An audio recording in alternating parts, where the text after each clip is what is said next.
Salut, donc aujourd'hui on va parler d'école et on va voir comment ça se fait qu'à l'école finalement on ne nous apprend pas l'éducation financière, tu vois. Je sais pas si tu as vu derrière la cuisine, je vais te montrer un peu là, je vais te filmer, je vais te montrer un peu la cuisine et après on va parler du sujet qui est intéressant. Allez, je vais te montrer. Voilà, tu as vu c'était pas fini la semaine dernière, je te disais que j'étais pas motivé à faire la cuisine, mais regarde bien, tu vois la faïence, tac tac tac. Tu as vu, j'ai mis un évier blanc, comme ça. Elle est belle cette cuisine. Là, j'ai mixé les supports dessous, ça rappelle un peu le style un peu de cette cuisine. Voilà, là, il me manque la hotte à mettre, la hotte. Et voilà, elle est bientôt finie. Ce soir, il me reste à faire. Euh, Là, je vais contrôler. Apparemment, il n'y a pas de fuite, mais je vais recontrôler quand même. Il me reste à faire joint silicone au niveau de la crédence en bas. Il me reste là les trous à boucher en bas. Ouais, il me reste deux, trois bricoles à finir ici. Et après, ben, il me reste dans tout l'appartement, hein, je te filmerai, je te montrerai l'appart, mais il est bientôt fini. Ça fait plaisir.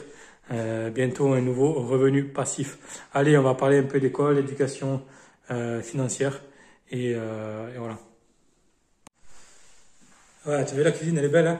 Et ouais, j'étais en train de parler de ça. Je me dis, tiens, comment ça se fait à l'école, on nous apprend pas ce que c'est des revenus passifs. On nous apprend pas ce que c'est l'investissement immobilier. On nous apprend pas ce que c'est un actif. On nous apprend pas ce que c'est une dette. Tu vois, tout ce qui est l'aspect financier, on nous l'apprend pas. Et ça, je trouve que c'est dommage. Alors, tu vois, je fais une petite parenthèse. Tu vois, je suis en mode dégueulasse, je suis au travail. Voilà. Moi, je suis un investisseur sur le terrain. Je me prétends pas youtubeur. Je me prétends pas influenceur. Je suis un investisseur sur le terrain. Donc aujourd'hui, je suis sur le terrain. Je suis en train de me boire un café. Voilà. Je te parle tranquille, comme si j'étais à la maison, chez moi, comme si on était potes. Et voilà. Ou si tu es une femme. Ah ben, ma foi, bienvenue quoi qu'il en soit. Donc, je te disais, ouais, je comprends pas pourquoi à l'école, on nous apprend pas tout ça en fait.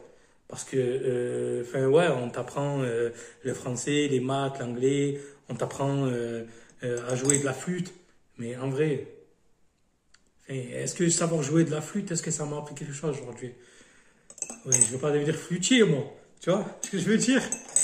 Non, mais sérieux, je comprends pas pourquoi à l'école on nous apprend des trucs qui nous servent à rien. Et voilà, alors attention, je mets les guillemets quand même. Bien sûr, les maths que ça sert, bien sûr que le français ça sert, bien sûr que la vie en communauté ça sert. Mais ce que je veux dire, c'est que voilà, je pense que l'investissement c'est primordial aujourd'hui.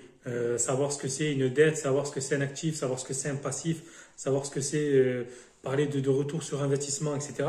Ben, tout ça, c'est très important. Et je comprends pas pourquoi on ne l'apprend pas à l'école. D'accord? On nous dit, ouais, vas-y, en gros, trouve un job, voilà, apprends un métier, etc. Mais, enfin, je sais pas, pour moi, l'axe principal, c'est quoi en vrai? L'axe principal, c'est l'argent. Enfin, je sais pas, on va travailler pour quoi? On va travailler pour l'argent. Et est-ce qu'avec un travail, aujourd'hui, est-ce que ça signifie qu'on aura de l'argent? Parce que l'argent sert à quoi? Ben, l'argent, il sert à nous nourrir, à manger, il sert à partir en vacances, il sert à avoir du temps libre, il sert à profiter avec la famille, les amis, il sert à se soigner, non? Et est-ce qu'aujourd'hui, un travail est signe d'avoir de l'argent? Non. Il y a des gens, ils font des années d'études, ils font 15, 25 ans d'études et ils se retrouvent à la fin de leurs études à avoir un salaire de 1500 euros par mois. Et 1500 euros par mois, qu'est-ce que tu fais? Tu fais rien.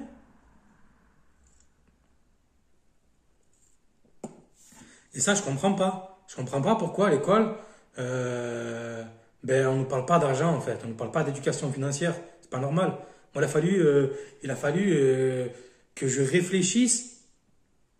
Le hasard fait que j'étais curieux, j'ai regardé à gauche, à droite, sur les forums, etc. J'ai regardé un peu sur YouTube. Le hasard, j'ai dit, j'avais 20 000 euros. J'ai dit, vas-y, qu'est-ce que je fais? Vas-y, je transforme ma grange en habitation. Mais c'est comme ça. Dans ma tête, ça m'est venu. Je me suis dit, je fais comme ça. Mais en aucun cas, on m'a dit, fais de l'investissement locatif, fais cette stratégie-là, fais ça, ça, ça, ça, ça, et ça va te gagner, tu vas gagner tant. Non, j'ai découvert un hasard. Il a fallu de 20 ans à 30 ans, j'ai perdu, je vais pas dire j'ai perdu 10 ans, parce que pendant 10 ans, j'étais à mon compte. Mais j'aurais su ça avant. Aujourd'hui, l'immobilier, ce que je suis en train de faire là, je l'aurais fait à 20 ans, j'aurais pas attendu. J'aurais pas attendu. Ah non. Moi, je comprends pas pourquoi on nous apprend pas ça à l'école, en fait. Pourquoi à nos enfants, pourquoi aux jeunes, enfin, l'éducation nationale, enfin, l'école, ça a jamais changé. Pour moi, les cours, c'est quasiment les mêmes. Il y a 10 ans, c'est exactement les mêmes. Et pourtant, c'est le monde, il évolue, non? Et je comprends pas pourquoi ben, c'est comme ça en fait. Et c'est pour ça que je suis un peu remonté contre ça, parce que aujourd'hui, c'est pas parce que tu vas à l'école, c'est pas parce que tu as un diplôme, c'est pas parce que tu es bon à l'école que tu vas réussir dans ta vie en fait. Et à la fois, c'est dommage, mais à la fois, ben, c'est bien parce que même celui qui n'a pas d'études et celui qui en gros, ben, voilà, il a raté ses études parce que la vie a fait que, eh ben, c'est pas pourtant qu'il peut pas s'en sortir. Et ça, c'est beau aussi.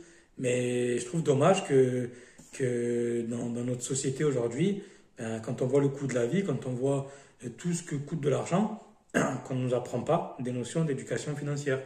Voilà. Et ça, je trouve que c'est pas normal. Il a fallu que je traîne sur des groupes de Facebook, que je traîne sur YouTube, pour voir que dans des livres, en fait, tu pouvais apprendre des choses, de l'investissement immobilier, sur l'éducation financière. Ça, et sincèrement, si vous devez vous former, formez-vous sur des livres. Pourquoi c'est mieux? Parce qu'en fait, sur des livres, ce qu'il y a de bien quand tu achètes un livre, normalement, je parle de la personne qui l'a fait, hein. La personne qui a écrit un livre, ben, en fait, elle va mettre vraiment l'essentiel.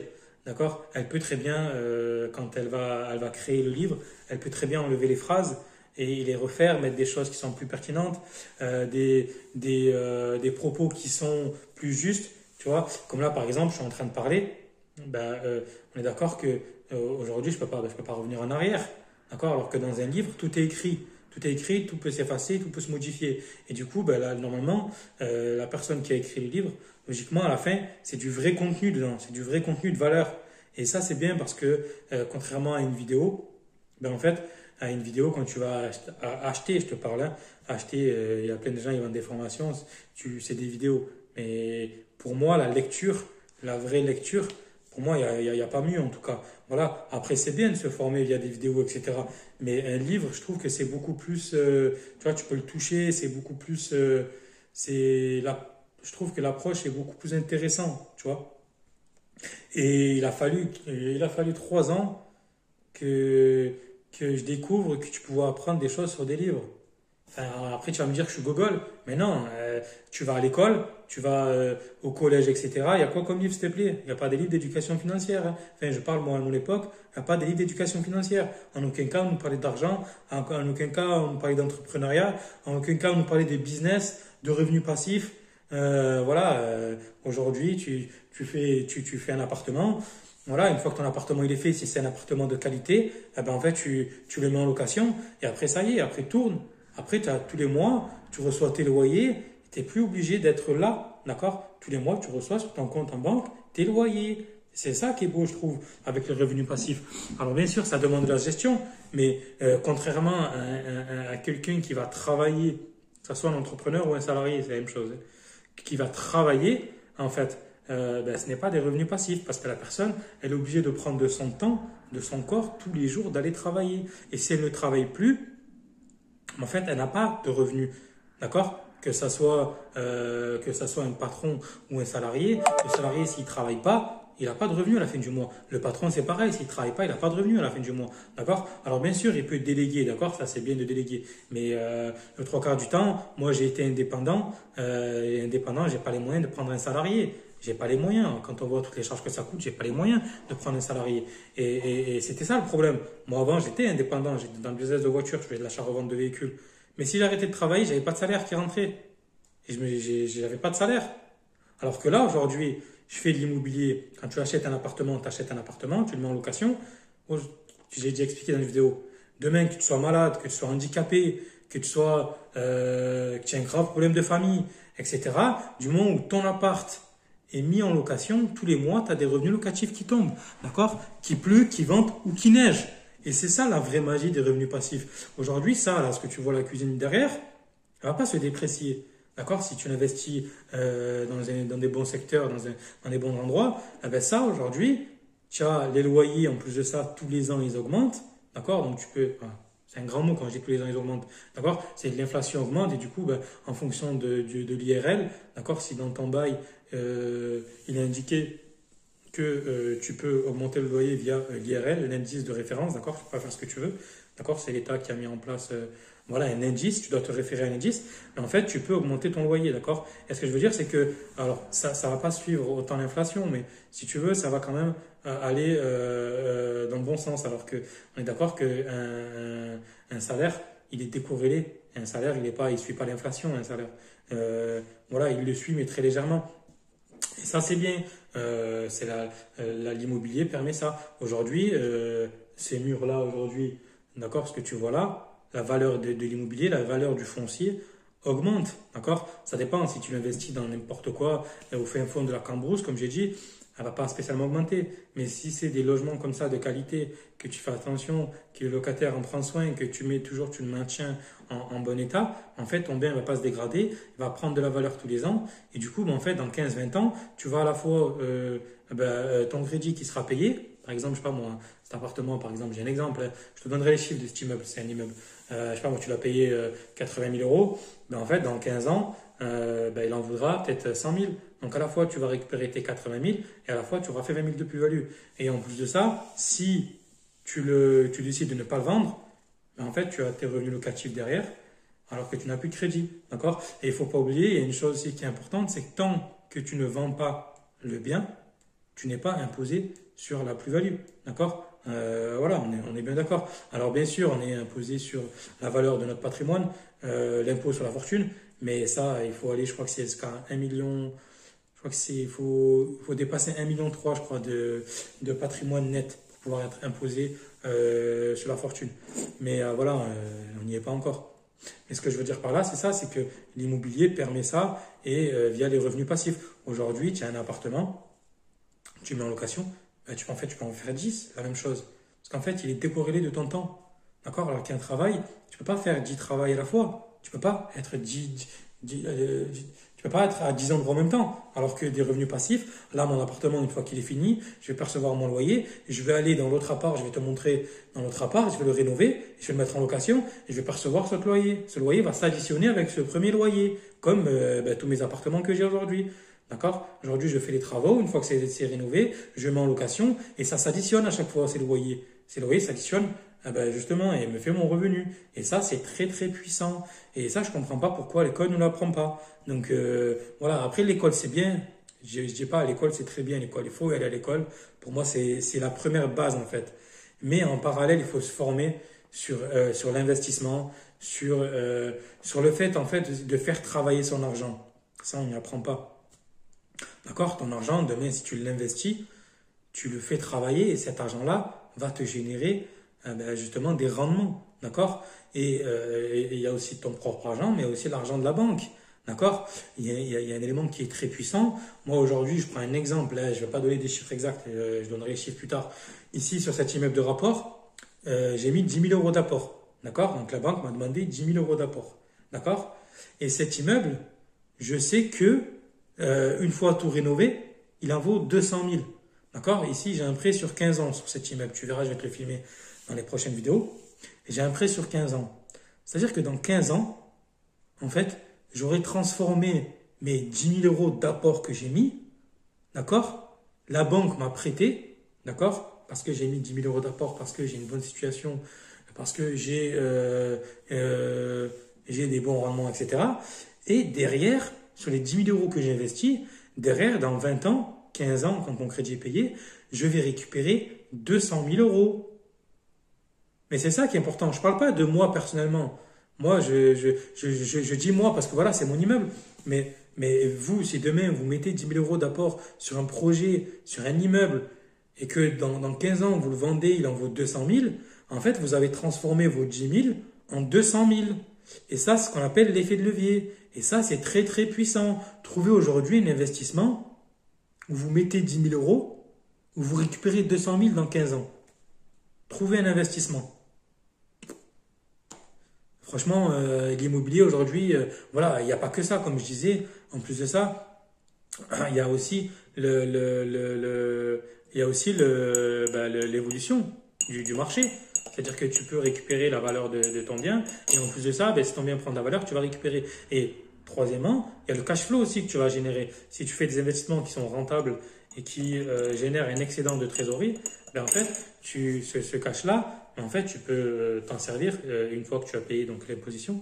Ben, en fait, tu peux t'en servir. Alors, je te le déconseille. Sincèrement, je te déconseille de dépenser l'argent que tu vas gagner grâce à tes investissements. Et surtout, faut le mettre de côté, il faut l'épargner.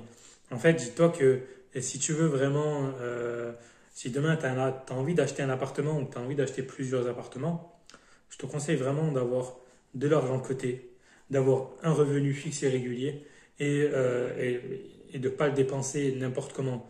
D'accord, voilà. Autant que tu vas le dépenser pour te faire plaisir parce que voilà, on n'a qu'une vie et c'est bien de se faire plaisir.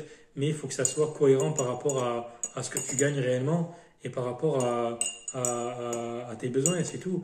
Voilà, il faut se faire plaisir dans la vie, mais il faut faire attention à ne pas tout flamber son épargne parce que si demain, ben moi demain, je sais pas, moi j'ai une fuite, j'ai fait j'ai fait la plomberie là-bas derrière, là, que j'ai une inondation et que derrière il faut refaire tout l'appartement, qui en a pour 5-6 000 euros, mais si j'ai pas cette épargne-là et que je l'ai flambé, mais en fait, crois avec moi que je vais me retrouver un peu dans la merde. Donc voilà. C'est bien d'avoir de l'épargne de côté, d'avoir des revenus, d'accord. Voilà, et de se faire plaisir aussi, parce que bon, voilà, on n'a qu'une vie. Et investir, c'est bien, mais il faut aussi se faire plaisir avec ses proches, sa famille. Enfin, voilà, la vie, elle passe trop vite. Et si tu ne trouves pas un équilibre de vie pour pouvoir être épanoui, être heureux, ben, en fait, c'est pas bon parce que ben, déjà, quand tu vas investir, ben, clairement, tu vas te dégoûter parce que si tu n'es pas heureux, si tu profites pas, en fait, d'accord avec moi que l'immobilier, ben, ça va te dégoûter et tu vas pas être performant. Voilà. Donc, voilà, j'avais une petite vidéo comme ça. Vraiment, mon conseil, c'est forme-toi via des livres. Regarde aussi sur YouTube. Hein, t'as aussi, moi, j'ai pris Audible. Tu vois, le soir, quand je dors, j'ai pas la lumière chez moi. La nuit quand je dors. Quand je suis en train de m'endormir, je mets Audible, je m'écoute des trucs sur n'importe quoi, tu vois, sur l'entrepreneuriat, sur le mindset, sur comment, voilà, comment être performant, sur l'immobilier, bien sûr, hein, beaucoup de livres sur l'immobilier. Et voilà, et c'est comme ça, quand tu apprends, en fait, dis-toi que au plus tu vas apprendre, alors je te conseille, c'est d'apprendre sur une catégorie que tu connais, et dans laquelle que tu as envie d'apprendre. Par exemple, si tu as envie d'investir dans l'immobilier, ben, forme-toi sur l'immobilier déjà, c'est la première base. Voilà. Et tu verras que à chaque fois que tu vas te former, que tu vas apprendre des choses, ben, en fait, ça va te sembler, on va dire, pas plus facile, mais tu vas être moins stressé et du fait que tu connais, en fait, eh ben, tu auras un horizon qui sera plus ouvert et du coup, tu pourras en fait mieux appréhender en fait ben, tes investissements. C'est ça, parce que souvent, peut-être on se lance pas parce que voilà, on a un manque de connaissances ou voilà. Après, bien sûr, il y a d'autres facteurs qui fait que on n'est pas tous emmenés à vouloir investir, à vouloir acheter des dizaines d'appartements, à vouloir posséder tant. Voilà, on a chacun ses envies. Si toi, tu as envie d'acheter un appart, deux apparts et que ça te suffit, bah, très bien, c'est pas la peine de vouloir faire comme les autres ou quoi. Voilà, c'est pas une course l'immobilier. L'essentiel, c'est que tu arrives à faire ce que tu veux et que ça te plaît et que voilà, tu avances petit à petit. Maintenant, après, si tu as des plus gros objectifs et que tu as envie d'avoir comme moi plusieurs immeubles, peut-être 20, 30, 40, 50 appartements, que ça te fait pas peur, vas-y. Et une vraie stratégie, un plan. Et comme ça, au moins, à ce moment-là, bah, tu pourras bah, faire ce que tu veux et avoir ce plan. C'est tout. Voilà. Donc voilà pour cette vidéo. Je vais te faire une petite vidéo sur ça, sur l'école. Moi, je trouve que c'est bien dommage de ne pas nous apprendre des choses sur l'éducation financière, sur l'argent, parce que je pense que ça en aiderait plus d'un. Et aujourd'hui, enfin, pour moi, c'est pas normal de toucher, de gagner 1 200, 1 300 euros par mois, se retrouver en galère à la fin du mois, Enfin, pour moi, c'est pas normal. Pour moi, quand je vois les trois quarts de mon entourage, quand je vois moi, quand j'ai commencé, euh, ben, pour moi, c'est pas normal d'être en galère à la fin du mois. C'est pas normal. C'est pas normal. C'est, pour moi, il y a un souci. Il y a un souci. Tu passes toute ta vie à l'école et au final, tu te retrouves à galérer à la fin du mois parce que on te dit que la vie c'est comme ça et parce que les trois quarts des gens ils sont comme ça. Non, quand tu découvres sur des groupes d'investissement, que tu découvres sur YouTube, que tu découvres sur d'autres chaînes, que tu as des mecs finalement, ben, en fait, ils touchent 5 10 000 euros par mois et que certains ben, investissent intelligemment dans l'immobilier et que l'immobilier, ben, ça permet justement aux jeunes, ben, avec pas grand-chose, de pouvoir démarrer et pouvoir se constituer un vrai patrimoine et pouvoir, si vraiment on est bon et si vraiment ah ben, on réussit, de pouvoir limite avoir je vais pas dire changer notre vie, mais financièrement d'être bien, tu vois, par rapport à, ben, à toutes les stratégies que je te disais là. Et ça, on ne l'enseigne pas à l'école. Donc je trouve ça vraiment dommage, en tout cas. Donc voilà, si tu es sur cette chaîne et que ben, voilà, tu me suis mes investissements et que tu veux en apprendre plus sur l'investissement immobilier, ben, en tout cas, tu es la bienvenue. Et voilà, je tenais à remercier ben, toutes les personnes qui me suivent sur YouTube. On est à peu près 300. Voilà, moi après, je cherche pas à avoir des millions de personnes. Je m'en fous. Je cherche simplement à transmettre un message et voilà, de partager mes investissements. Ceux qui veulent, ils me suivent. Et voilà, ceux qui n'ont pas envie, pff, après, chacun fait sa live. Voilà, moi je suis un investisseur sur le terrain, je partage ma vie d'investisseur sur le terrain, simplement, naturellement. Je suis pas youtubeur, je suis pas instagrammeur, je suis pas en mode sur les yachts ou quoi que ce soit. Non, non, je fais de l'immobilier sur le terrain, là, ici, et voilà, rien d'autre. Allez, je te dis à plus et ciao.